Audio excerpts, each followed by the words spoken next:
Hello, everybody. Welcome to the other side of the wormhole. Today, we're going to be talking about episode 5, X-Men. And I have brought in our host and creator of the But Why Though podcast, Kate. Say hello, Kate. Hi, guys. Also, the correct or at least like how we have it on all of our stuff is But Why Though the podcast, not the But Why Though podcast. I don't care. You gotta get the branding right. It's all about that branding. On the wormhole, we pronounce things however we would like to. That's okay. How we do things. But anyways, moving on. So this is the other side of the wormhole. Basically, the lost thoughts of the But Why Though podcast. Of But Why Though the podcast. Doesn't matter. Anyway, so we talk about every Wednesday we release. We have a topic, usually a hard topic, and we talk about stuff for about an hour. That's because we don't want to have people wait, listening for 4 hours. But a lot of these topics we can talk about all day, such as the one we're going to be talking about today, X-Men. And so what we decided to do was basically expand this out. Stuff that basically either we missed, we didn't have time for, or just things that when you research, you end up looking up and you're like, this is interesting, but it probably shouldn't be not relevant enough to go on the show. So that's why it's here now. And whatnot. So this is one of our, I guess, older shows as well, episode 5. We are now in we just released episode 22, believe it is, correct? Yes. 22, Esports, which feel free to check out on our multiple platforms of iTunes, Stitcher, Google Play, and whatnot of But Why Though podcast. Or the But Why Though podcast, however you'd like to. No. Neither of those. They can find it. It's okay. So, yes. So, anyways, today we're going to talk about episode 5, X-Men. And so, I guess we'll start with you since you were on this and everything. What did you think of this episode? I thought it was really good. So this is probably, if you've listened to a lot of our other episodes, we tend to talk about, I guess, things in pop culture that have changed stuff greatly. And a lot of those topics usually circle, if you look at like stuff like Star Trek, X-Men, like all these things are coming out in the 60s, or Muhammad Ali from Celebrity Death. So a lot of the things that these deal with are representation and stuff. And for me and for X-Men more widely, and one of the reasons why it's one of the most successful comic book franchises is the X-Men pretty much was the first comic book to introduce like true diversity into comics. And for me, like I talked about that part in the episode. I talked about the representation and how it matters and how that's like really X-Men's claim to fame, because I connected with it personally. Like X-Men was like my favorite comic growing up because it was awesome and it made me feel better about myself, like seeing Storm in the comic and stuff like that. So I thought this episode was really powerful, at least my section.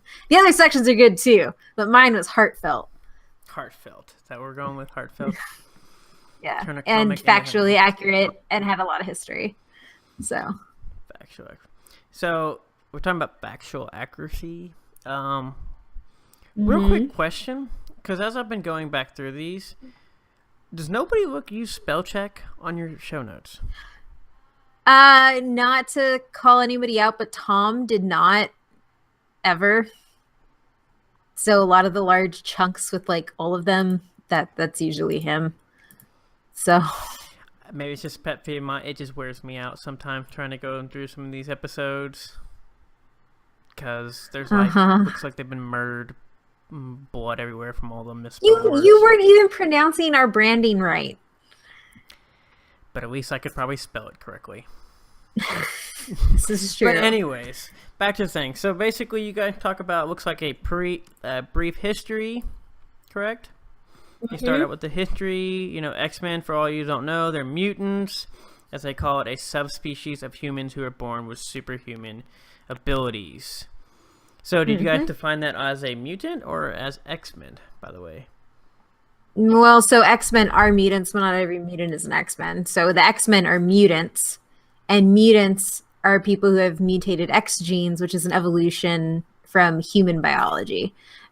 So the X-Men are mutants, but not all mutants are X-Men, and we kind of broke that down. Like the X-Men are one faction of a large array of mutants. So you're saying all I need is mutation and I get superhuman abilities? Just because you can drink a gallon of milk a day does not mean you are an X-Men. Well, it says a subspecies of humans who are born with superhuman abilities. Okay. Kind of a bad definition for the term mutant.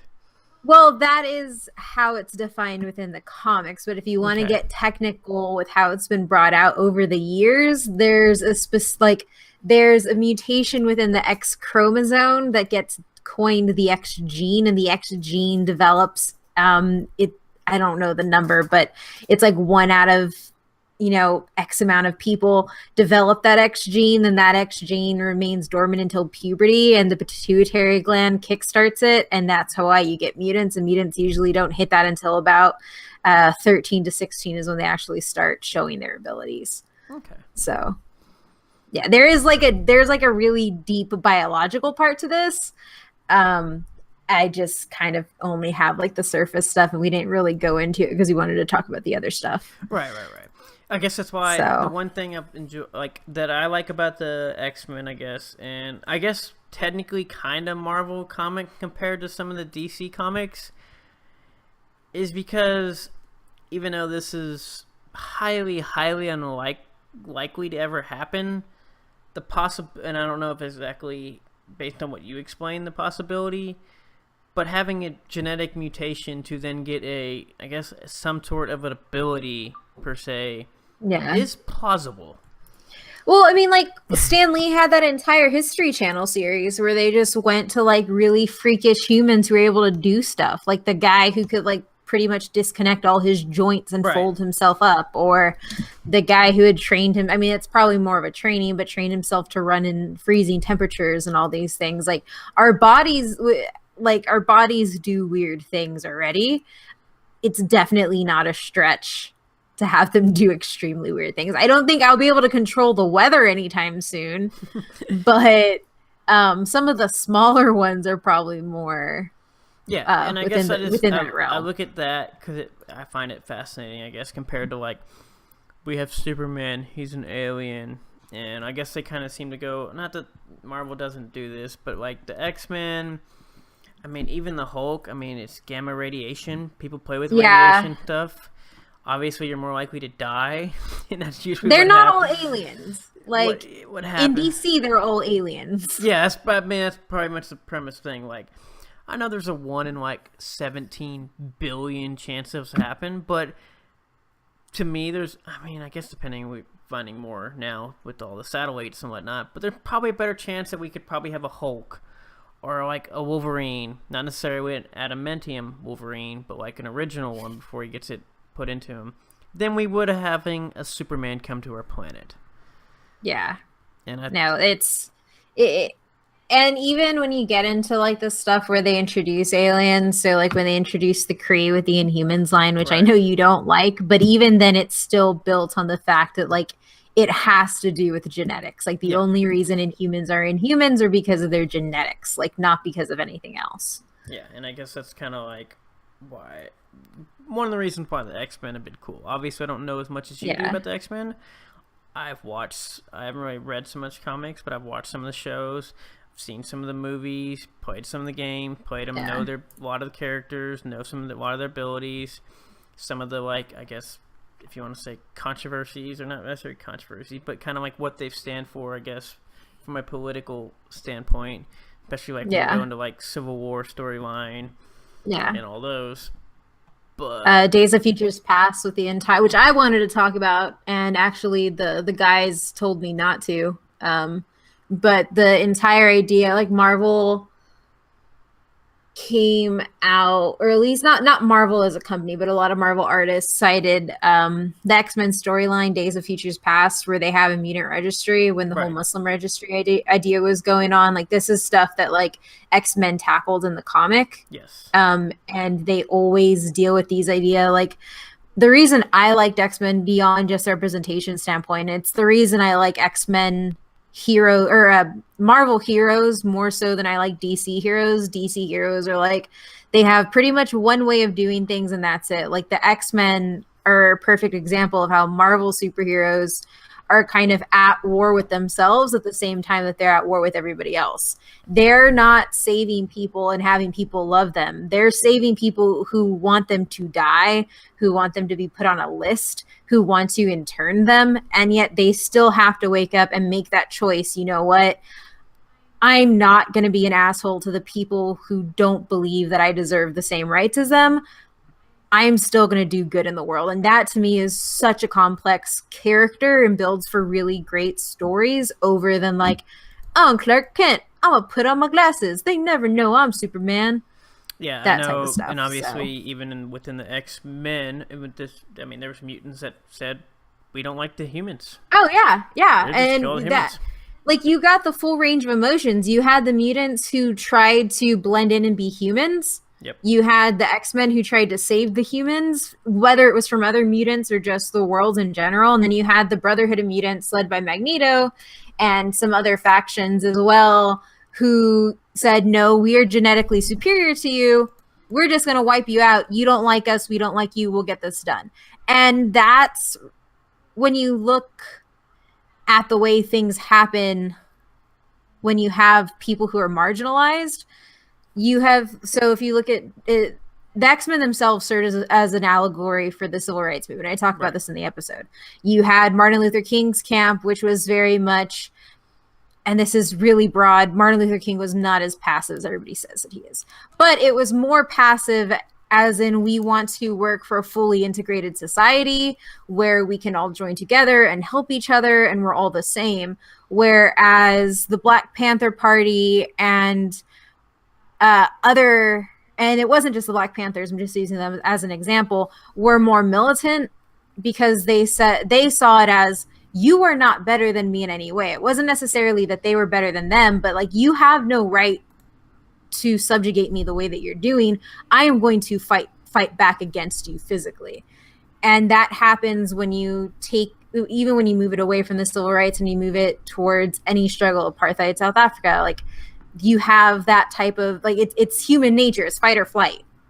What are you going to do in that situation? I think the X-Men really serve as a good way to kind of get down into that human complex more. Like, I'm just going to go back to it. Like, I'm sorry, I hate Superman. And I think Superman is the epitome of DC superheroes. Like, they're too perfect. Like, I'm pretty sure almost every member of the X-Men team has struggled as to whether or not they were going to kill a human. Or whether or not they were, or kill themselves. Like, it's also one of the reasons why X-Men has the majority of all the firsts in the comic book universe.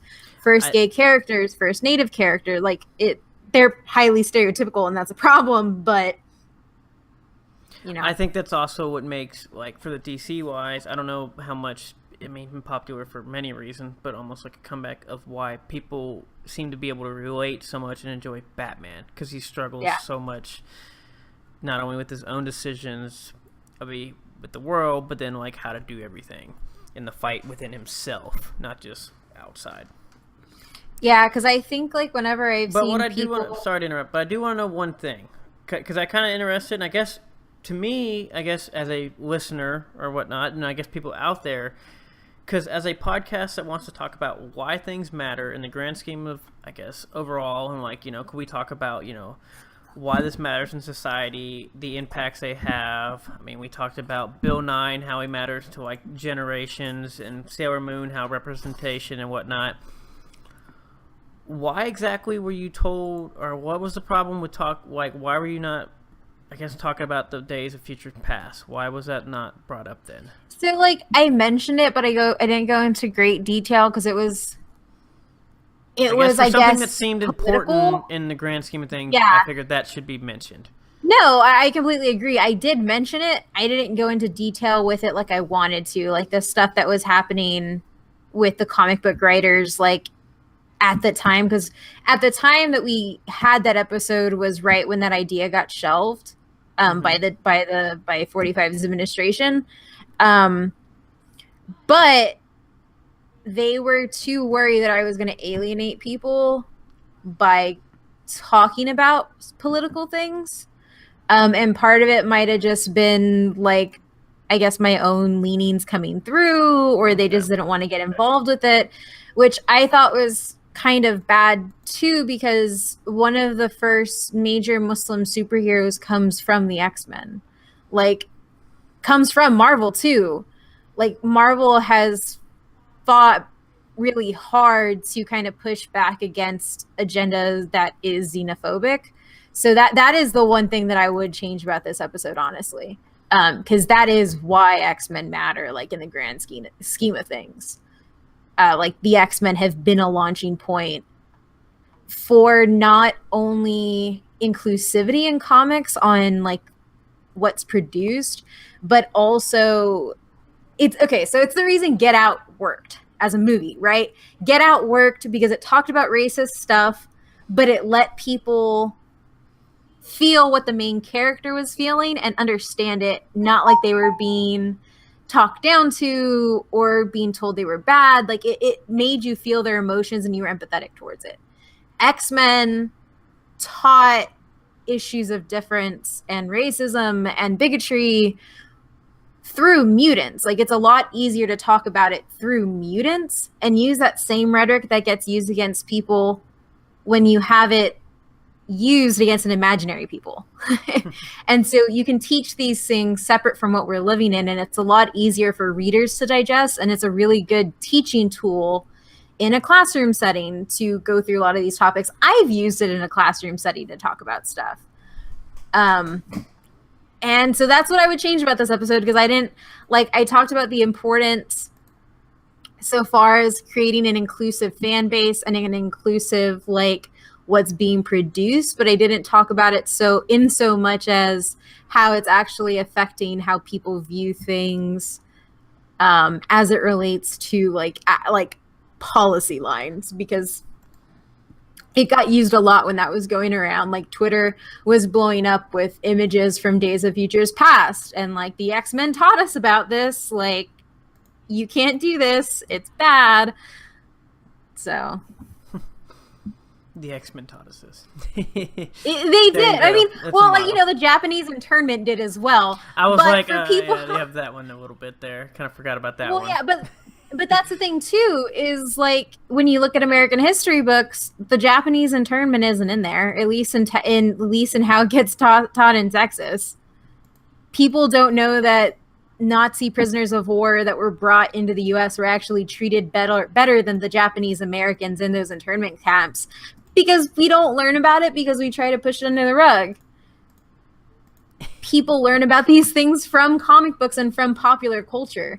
And if you can push it into these things that people aren't just going to turn off because it's offensive or turn off because it's a dark past, if you can teach them in a different way, then that gives them a way to talk about these things. And at the end of the day, they can still say this is a bad thing, regardless of where they're drawing their conclusion from. Like they still have something to touch on that says this is a bad thing, because a lot of people don't actually believe the Japanese internment happened.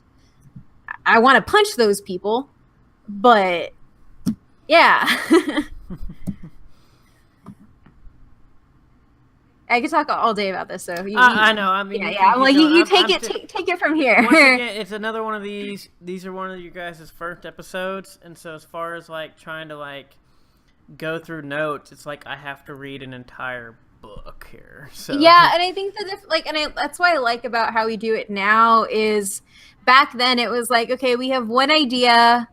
Usually I would write the history and then we would each write something separate and then we'd bring it together on the show. And it was really weird because you didn't really have a cohesive narrative going, like a through line going through all of it. Like I think if we had done this episode with you, me, and Adrian, I think we would have done it differently. I think we still would have touched on all these important things that we're talking about, but I think we would have done it very differently. So, yeah. I mean...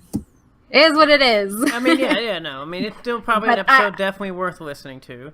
Like, this was one of my favorite episodes. I mean, it still kind of is because I really like what I talked about. But I can see, like, us doing it differently because now we have it where we each take point on an episode and we bring the others through it. I would have loved to have done that with this episode. Yeah. because I obviously have a lot to say about it. Well, obviously. So, I mean, looking at that, obviously you guys talk about the history and what they meant. So, I guess we could go look at some of the... Because it looks like the movie part is portrayed, obviously, how much you guys talked about the movies and everything else. I guess overall, I mean, do you like the movies? I do. I've seen the very first one, the second one, bits and pieces of The Last Stand. I don't even know if those three movies... You don't need to watch Last Stand. Last Stand isn't canon. That got entirely... Yes, what I'm saying. I don't even know if those three even mean anything. So... I saw First Class. I saw Wolverine Origins, which I'm pretty sure has been written out. That's written out of canon as well. It was also, like, a pretty good movie until, like, the last, like, 20 minutes of the movie, which they decided they were going to ruin everything. Yeah. I don't even know. The only good thing about that movie is that we ended up getting a Ryan Reynolds Deadpool. The right way, not with his mouth sewn shut. Yeah, that's what I'm saying. Like, I actually enjoyed and thought it was decently written, like I said, until, like, the whole last part. Then the last part... Yeah, the third act is bad. Yeah. And then the Wolverine, the one where he's in Japan is a shit movie. I hate that movie. That is... So, okay. That one's weird. Okay, so I'm just gonna... So this is what I didn't get to do because Adrian was in charge of the movies. But here's how it goes. You have 1 and 2. You have 3 up until The Wolverine. And so those 3 movies right there get retconned. So for those of you listening right now who don't know what retcon means, retcon is retroactive continuity. That means something that happens in 2017 rewrites the past, usually the back issues in a comic or back episodes of a show. In this case, those 3 movies, when you have First Class happen and then Days of Futures Past, that retcons that entire length. And so it writes those out, and those things didn't happen. So 1 and 2 happen. Those are canon. And then Days of Futures Past, with what happens in that movie, ends up changing what happens in the awful non-canon movies, if that makes sense. Sure. And then you just have the Apocalypse storyline. And the Wolverine is terrible because it was it's my favorite Wolverine storyline is the Silver Samurai. And they completely just butchered it. And it was terrible. And that is the only, like, even though I didn't like Last Stand a lot, it still wasn't bad. Even though I didn't like XMen or Wolverine Origins or whatever, it wasn't like I left the theater pissed. But the Wolverine, I left the theater pissed because they took a great storyline and made it absolutely terrible. Origins, I left with, I kind of enjoyed this movie, yeah, to, what the hell are you doing? No, you've ruined this entire thing. That's about how I felt about Origins. The Wolverine, I didn't know the whole story. I knew it existed, the storyline. I thought it was weird, and I didn't know how it fit into everything. They changed everything. And I didn't know how it fit into everything, which is weird. Yeah. It was bad. This they whole changed entire movie series in general has been confusing. The revamp isn't confusing though. If you come in and watch the revamp, so if you come in and watch it from First Class on, you're fine. Like if you haven't seen any X-Men movies, just do that. They're really good. I like them all. So I don't think there's a problem with them. I think they're all really good movies, and the reason Adrian doesn't like them is because there's a lot of Easter eggs, so a lot of stuff doesn't get explained. But if you read the comics or watched the show in the 90s, you know what's happening. Well, but if you watch it with somebody who hasn't done that, then that person's going to hate it, and you're going to want to hate the movie because you want that other person to feel included. Well, I mean... Which I don't care. Yeah. Read the comic. I guess. Then again, you're. I mean, I guess it depends on your audience. I just know if you're gonna try to make a blockbuster movie, you probably want to try to include everybody. Well, but that's the thing though too. Like I think X-Men stopped trying to make a big blockbuster. Really? Like, really? No, I think Wolverine was always Like if we're talking like Michael Bay Transformers blockbuster. I don't think they're actually trying. Every single one of these movies have been released in May, June, and July. Blockbuster. That's fine. I kind of don't care because it's okay. it still makes money, and so it's still succeeding as a blockbuster. But they've even been really open about not really wanting to give everybody everything. Like they've been focused on giving service to the fans and people who have been with the franchise, not just as a movie, but as with everything else. If they were to give service to the fans, they would give them back to Marvel so they can add to their universe instead of having the two separate, confusing universes. Well, yeah, but that's not going to happen. They make too much money off of it. Oh, that's exactly. also Don't why... talk about they're doing the service to the fans. Well, no, they're doing service to the fans because those are the ones that they want in the seats. Oh, I know. But and you can say that all you want, but I still go into that movie, and it's like the only thing that sucks from Marvel not owning the property rights to that is that I don't get to have them in the actual Civil War. That's the only thing that's bad. So far as like going in and watching it as a diehard X-Men fan, those movies kill it. Those movies are a completely different universe. Besides not having them in Civil War, it doesn't bother me. And that's why they're all dead now. Actually, no, not in the comics. They relaunched Blue and Gold, so they're not dead anymore. They're gonna be dead. They were for a while. Yeah. They brought them all back because they actually get some of the rights back. They realized that if they took advantage of the rights they have on the properties they do own outside the film, they can still make a lot of money off of it. So they brought it back. Right. So they relaunched Red and Gold, which so you had Red Team and Gold Team, and those were the but they're probably two of the most well-known like X-Men teams, and you have them split off. So they relaunched that entire series, bringing back to life the X-Men that they killed because Marvel was pissed off at Fox. They're not going to do that with Fantastic Four, though. So Fantastic Four is deep in the ground. You talking about selling or rebooting? Because they're already talking about rebooting that movie again. Oh, no, not rebooting. I'm talking about the comics. Like, Marvel, so the difference between DC and Marvel, besides not owning their freaking people, is Marvel has never struggled with killing off some of its main characters and leaving them dead. So, like, the Fantastic Four, the first family of Marvel is effectively gone. So From Marvel. Right. Sony can do whatever it wants with it movie-wise, but, like, so far as continuing on with the story and everything like that, in the comic world, that's not going to happen. At least not for a long while until Disney decides they're gonna go back to negotiations with it. I don't think they're ever going to try to. No, they had standing negotiations, I thought, with X-Men, and that's why they I'm not talking about X-Men. I'm talking about the Fantastic Four. Fantastic Four, I think they make too much money from their other properties that they don't have to. I don't think people care about the Fantastic Four anymore. I don't think they do, honestly. But what they were branded as and this whole first family and the way they are doesn't fit anymore. People don't care. Well, yeah, people don't care because they shoved Iron Man down our throats. And so now that's all people care. Which, I mean, I love Iron Man. I really love Tony Stark. Really? So you're gonna tell me because they shoved Iron Man down your throat is the reason Fantastic Four is going out? No, because of the comics. Yeah. So what happened is no. I'm not talking about the stupid comic thing that you're trying to talk about. I'm talking about you're telling me people don't care about Fantastic Four because they shoved Iron Man down our throats. Really? Yes. Okay, so not Iron Man. Iron Man as he represents the MCU. So effectively what the MCU has done is it's reshaped what are the main properties for Marvel Comics and what fans should be excited about. So you have new generations that are coming in to read comics. They don't know who the fuck the Fantastic Four is because the only movies they've seen have been terrible. And Marvel's really focused on making their comics reflect the cinematic universe that they're building. For a person that's trying to talk about diversity, inclusivity and everything else, you're going to try to bring back that people care about the Fantastic Four. What are you talking about?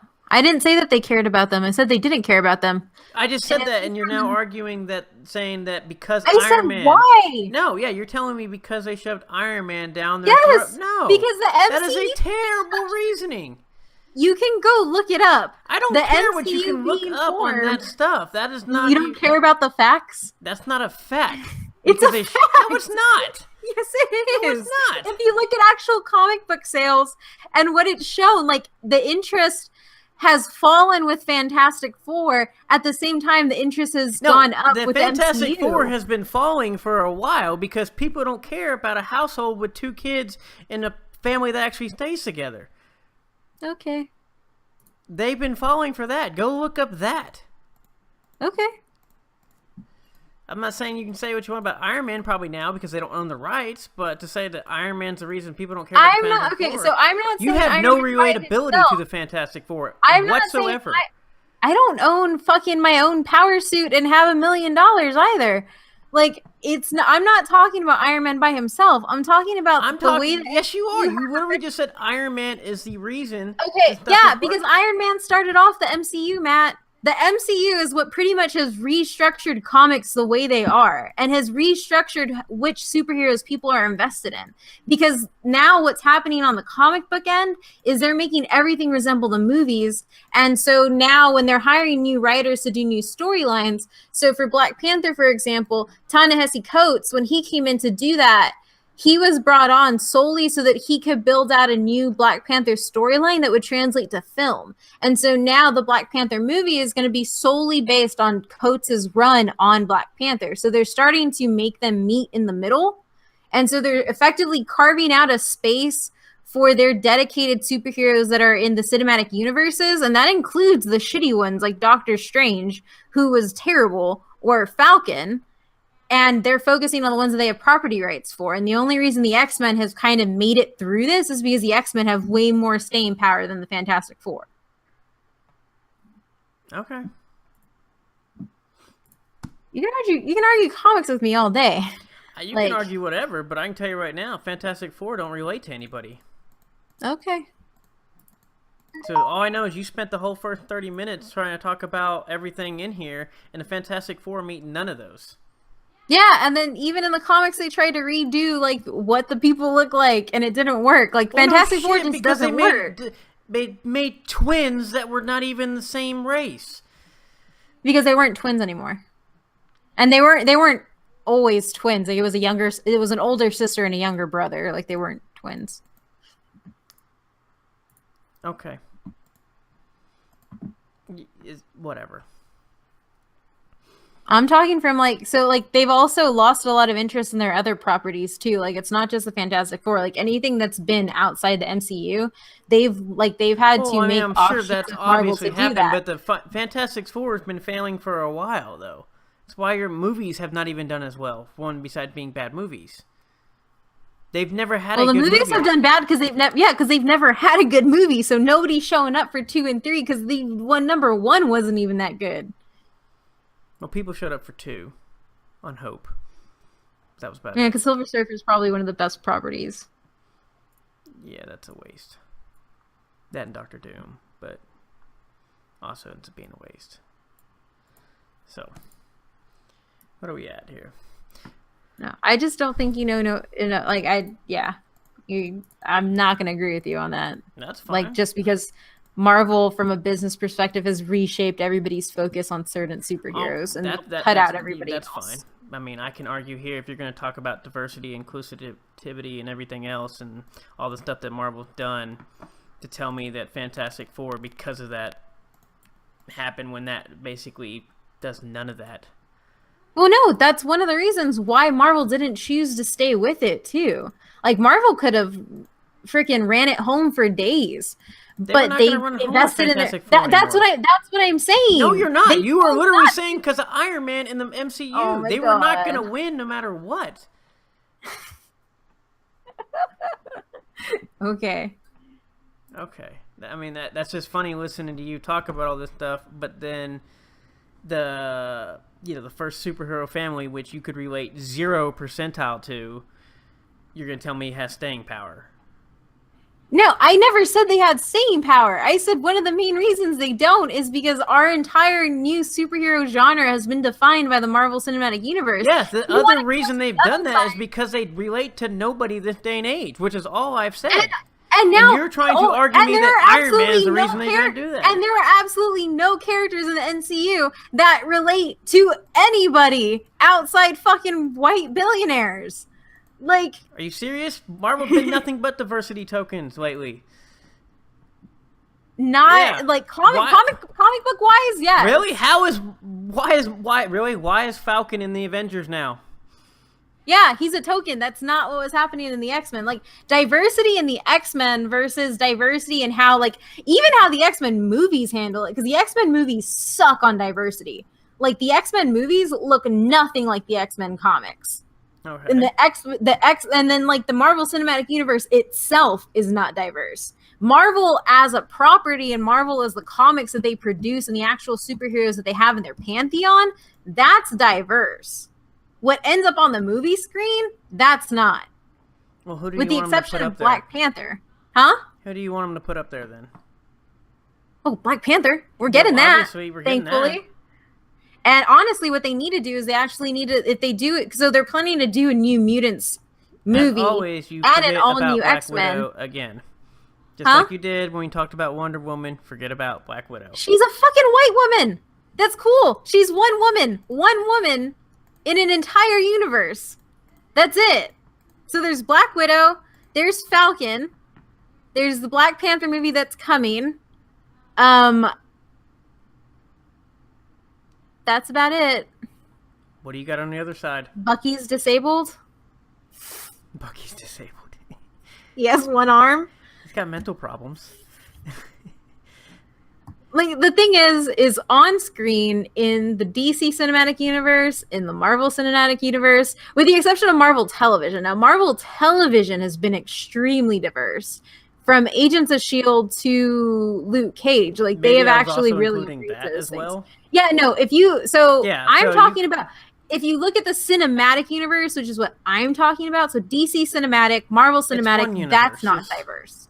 Yeah. Now, if you look at Marvel's done the job. They all include each other. I've told you that before, and you're like, no, they don't. They really don't. They just mention it. No. You want to get kicked off my show? That's fine. That's fine.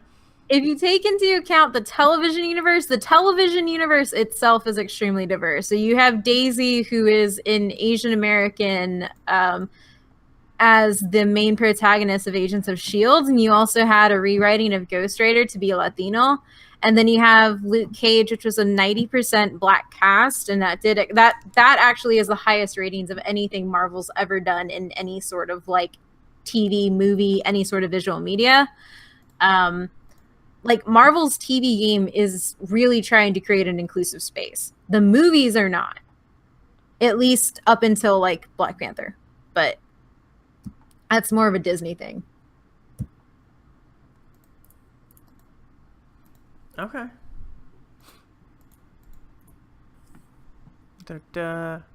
Still going through here. Not a cartoon, but FX new show Legion, supposed to be about Professor X's son. Did that ever actually happen? Yeah, it did. It was really good. It's not connected to any. No, it's not canceled. It has a second season. Okay. That one's not diverse, but that's also not Marvel. I know. I'm just reading the show notes. I'm going through because it's highly critically acclaimed. It was really, really good. They deal with his son in a really weird way, so it's not 100% faithful. And I think Aubrey Plaza has a role in it, so that's really good. She's really good in it. But it's detached from like almost everything X-Men, really. Like, interesting question, by the way. So how do we? I guess because I've been looking and we see all these things, we see all these '90s cartoons. Has anybody actually found a way to watch any of these '90s cartoons yet? Yeah, they're all on Hulu. Every single '90s cartoon. Are you talking about like the X-Men cartoon? I'm talking about every single superhero. That's a lot of cartoons. I know. That's what I'm asking. Well, the Bruce Timm Batman is on Amazon Prime. Well, I know that one is.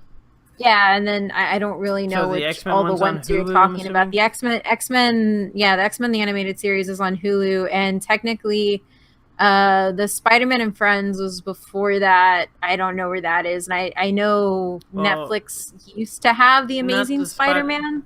Oh, not the Amazing, not the '90s one or the new one. Because Spider-Man and Friends, I believe, is before. Yeah, Spider-Man and 90 Friends ones. is in. Yeah, no, Spider-Man and Friends is in the '80s. The Amazing Spider-Man is in the '90s, and then you have Ultimate Spider-Man, which is on Netflix now. Yes. Where's the middle one? What came after the Amazing Spider-Man? Do I need to say? You said 3 things. I said, where's the middle one? Oh, I don't know where that middle one is. Okay. So we have '90s. We can have Hulu for X-Men, Amazon for Batman, because I see you guys talk about the animated series. Spider-Man is still unknown to the world. Yeah. Was there the actually, important? What? I was saying, is there any other cartoons that were through this time frame of superheroes? Not really. I mean, you have the Fantastic Four, but that's '80s. Yeah, no. And then you have X-Men Evolution that happens early 2000s. I think it's concurrently with Bruce Timm's Justice League. Yes. And that is on Hulu as well. I think I tried watching Evolution. that one. That one's awful. I love that one. I don't think it's bad at all. I'm pretty sure I've tried watching that one, and that one was awful. You probably just don't like the animation. Probably. The storyline itself is really good. So I'm not sure. Okay, so we've talked about diversity, how they grew up, their history. Is there anything else you have on this one? Nope. What? Mm-mm. Okay. You want to go ahead and wrap it up then here? Yeah. Okay. All right. We'll go ahead and wrap this up. That one was a little intense there. You can hang on for your britches when you listen to this or watch it, however. We have nothing really going on so much in chat, so let's go ahead and wrap it up. All right, well, thanks everybody for showing up. This was kind of the other side of the wormhole for episode 5, X-Men, for the But Why Though podcast. Go check it out on all our various platforms, such as iTunes, where you please rate, review, and subscribe, Google Play, Stitcher, TuneIn. You can also check us out on our website at butwhythoughpodcast.com. I've been the host here. You can find me on Twitter at datm18, DATTM18, and then my lovely guest, and who's also the host and creator of the But Why Though podcast, Kate. And where can we find you at and everything? You can find me at Oh My Mithrandir. If you don't know how to spell it, it is right there below my face. It's just really long, so I'm not going to take the time to actually, spell that all out. How are you supposed to get followers if they're just supposed to, attempt to spell it? I have, 100 times the amount of followers that you do. I think I'm good. No, I'm kidding. Please follow me. That doesn't say much. I'm please follow me. No, I mean, if you're watching this on YouTube, my name has been in your face this entire time. So. Right. So yeah, obviously for these videos, they will be posted on our website here in the next few days or so, and also on our YouTube channel, But Why Though PC. Feel free to check us out on our social media. If you have any questions, comments, or anything on this episode or not. Why are you yawning? We do not yawn on this show.